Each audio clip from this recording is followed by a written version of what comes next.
Everyone, Tim Anderson here, aka Renfill, and welcome to the latest video in my Is It Worth It series where we talk about games that I play and whether or not I think they're worth it. And today on the chopping block is Marvel's Avengers, which honestly I really enjoyed, and I don't understand the hate that this game gets for all these supposed issues.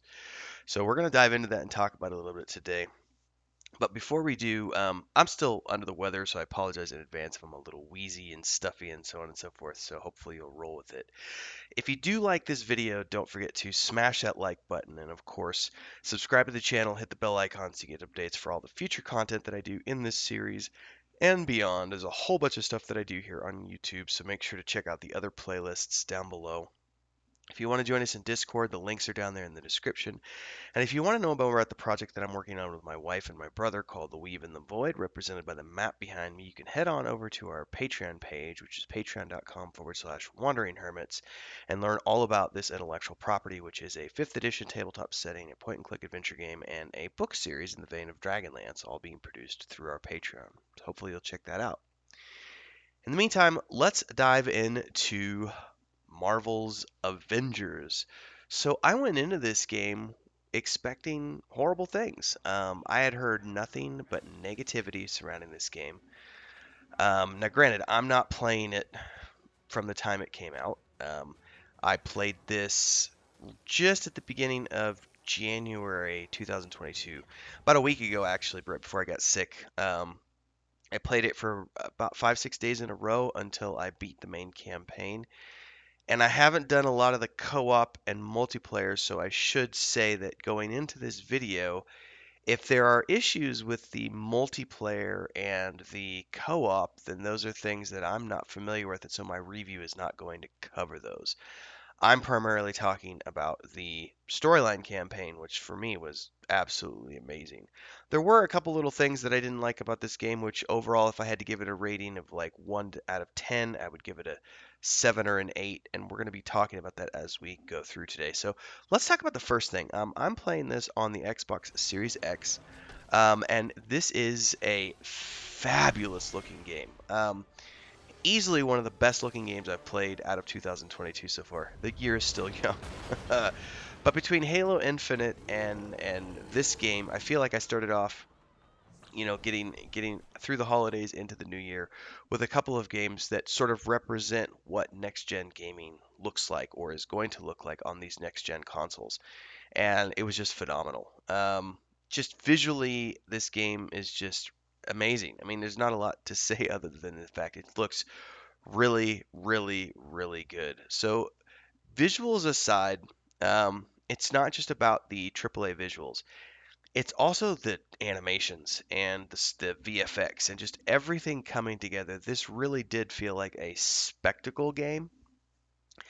I didn't really notice any major frame rate drops other than there was a couple of fights towards the end of the game when things start getting crazy and you've got all the Avengers assembled together and you're doing these big ass fights on screen and there's just explosions and it's spell effects galore. There was a couple times where I noticed a frame dip, but other than that, the game was completely smooth and just flawless all the way through. So on that note, I think this game visually it represents everything that a AAA game should be, which is a visual spectacle. Storyline, I have to say that, especially the early hours of the game where you're playing Kamala's character or Miss Marvel, it really did a good job of pulling me into that sort of comic book feel.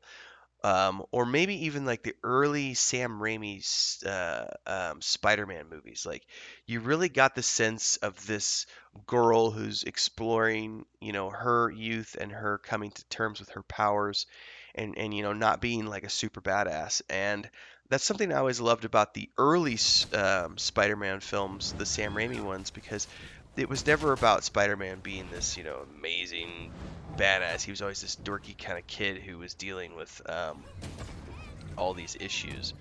So that part of it brought me back to the comics more than it did to the movies, and that was something I think that for some people might be a disconnect. Is that when you're starting to meet the Avengers for the first time, you're meeting comic book representations of them, not the Marvel movie versions of those, which I know for some people I've read online that why couldn't the actors from the films have done the voices for these characters and everything else. I'm like, yeah, because that cost money, is what that's all about.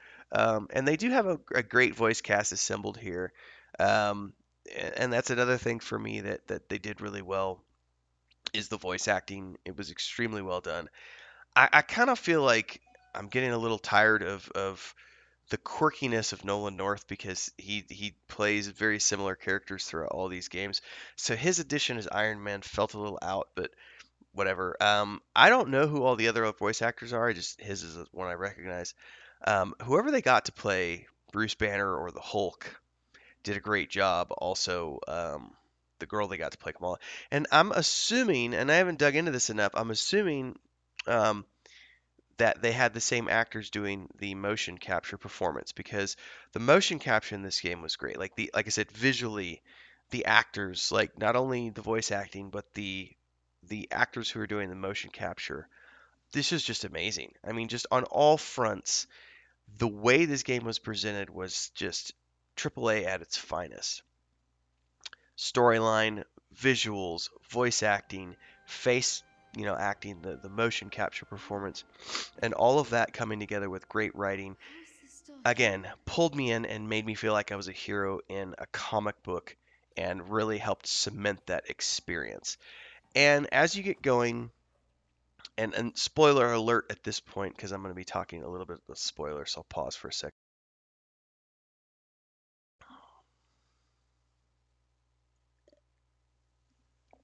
All right, I've given y'all plenty of time. Spoiler alert here.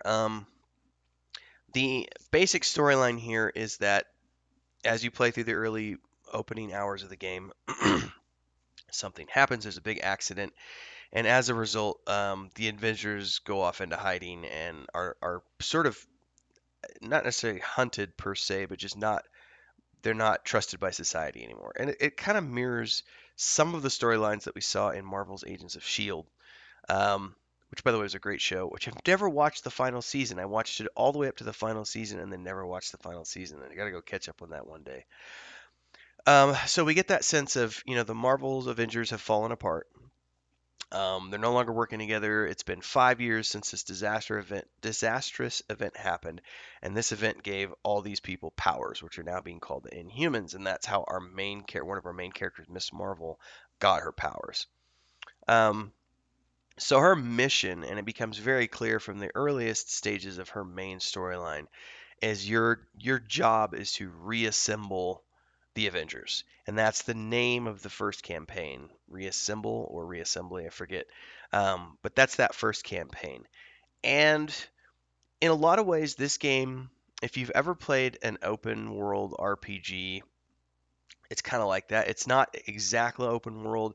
You do have zones that you can go to that are the missions, and you can choose which missions you work on. So you have the main storyline, and then you can go off and do these side missions and explore these other things. I stuck to the main mission because for me it was enough to go through this main storyline campaign. I got I think about 15 hours of storyline out of that main storyline. I did do a couple of side missions, and I played it on the easiest setting because I was just interested in story. Even on the easiest setting, this game is no joke. It could be quite challenging.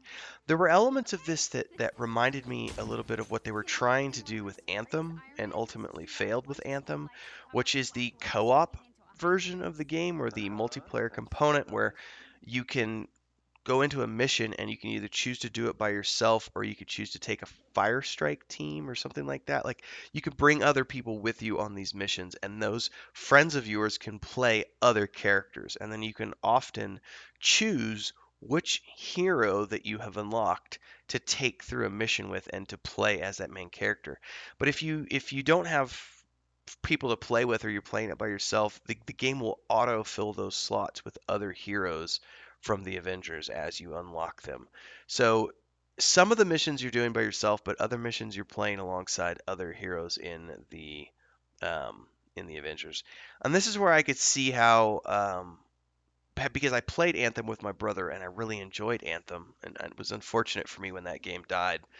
Um, I saw the potential in that game, and I see the potential for that here in the sense that, if you're a huge Avengers fan and you love co-op play, this is one of those games where you have that opportunity.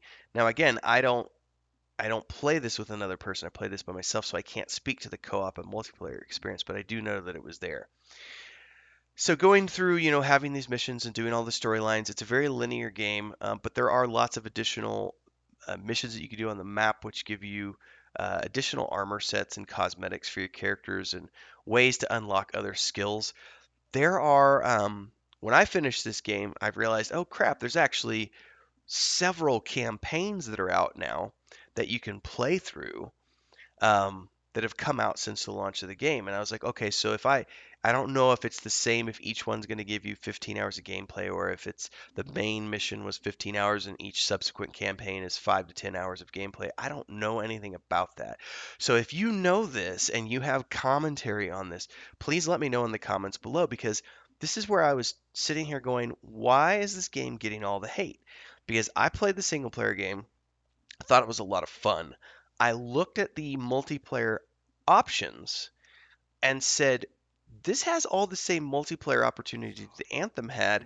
Anthem didn't do well. Is the reason this game not doing well the same reason that Anthem didn't do well? Like, people will blame BioWare for making having a buggy experience at launch, and there were certainly bugs with Anthem, but it was still an enjoyable game. And I feel like this game at its core is a highly enjoyable game. And so I'm really genuinely curious why there are so many people hating on this game and why I saw like nothing but negative reviews over the last 6 to 8 months about this game, which is why when I finally got the opportunity to play it, I was like, wonder, I'll just give it a shot. The reason I gave it a shot was because it's part of Xbox Game Pass. So I went into it knowing that I didn't have to spend, box price on it. I was going to get it for my subscription. And after having played it, I would have happily paid box price for this. Like, this was a fun game. Like, I got plenty of enjoyment out of it. And knowing that there are multiple campaigns left for me to continue the adventure, and my character is a long way from being maxed out. Like, I only got my adventures to like level 5 or 6, and I think you can go up to 20 or something. It's There was a lot of fun here, and a lot of fun left to be had. So again, I'm curious about where all the hate comes from. One thing I can say that I didn't like about the game, and it's the one thing that drug it down for me. It drug it down from like a solid 9 or a 10 down to a 7. And that was the fact that by the time you start getting about 3/4 of the way through the main campaign, the boss fights start becoming this ridiculously stupid routine of it being some sort of giant mechanical device or some sort of boss that has multiple things that you have to do to complete the boss fight. So I'll give you an example. Like, let's say there's a big machine that you have to fight, and so round one, knock out all the power on the legs. Once you've done that, it'll fall down. Now go attack the front, then it comes back up, and now you got to do the inside of the legs, knock it down again, go attack the front, it's going to come up again. Now you got to take out all the turbo lasers. Once those are done, it's going to do this attack, and then you're going to attack the top and get the shields down. And then once the shields are down, you can go back down and do the legs again, and then it'll fall down and you do the front. And it's just, you repeat this process. And those boss fights became incredibly repetitive and incredibly boring. And they were long.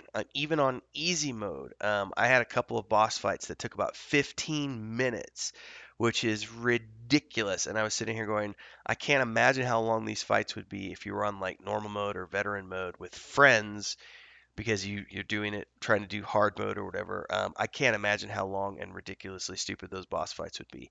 And they just kept getting bigger and stupider. The big boss fight towards the end, where you're fighting like this crazy scientist and a Kree centurion or something. That fight was just stupid because it was literally just round after round after round after round after. I mean, it was like half a dozen rounds or more against the same boss and you're just doing different things to him, that to me is really that's boring mechanics. That's not fun. I much prefer, okay, good hard boss that has two or three things that he's doing. You learn that fight, you get it down, you beat the fight, you're on to the next thing. But having these multiple rounds, that just is not fun for me. So that part of it did take me out. But everything else, I love the fact that you can go out and get multiple costumes for your characters. I love the fact that you have these skill trees and you could choose how you want to skill up your character. So even though you have all these different Avengers and they have their classic Avenger moves like Hulk's gonna smash and Captain America's gonna have his shield and Iron Man's gonna fly around and shoot laser beams. You can customize those characters as well and choose whether or not they have certain special abilities or not. Like Iron Man has optional rockets versus laser beams, and like depending on where you put your skill points, you either can go with laser beams or rockets. So there's all sorts of cool ways to customize your character. And Also, there appears to be a cash shop where you can get further cosmetic items and etc. And a whole bunch of stuff going on. So just overall, yeah, really fun game. I thought it was great. I'd love to know your comments and your thoughts on this game below. So leave a comment down below. Let me know if you liked the game or you didn't like the game, why it's getting all the hate. And of course, don't forget, if you liked this video, smash that like button, subscribe to the channel, hit the bell icon so you get updates for future content in this series. If you join our Discord if you'd like to, and of course, if you want to check out our Patreon page for what we're doing with the Weave in the Void, that's patreon.com/wandering hermits. And hopefully I'll see you, if not here in the next YouTube video, over in our Discord, over at Patreon, or somewhere elsewhere in the future. Stay safe, everybody. Until next time.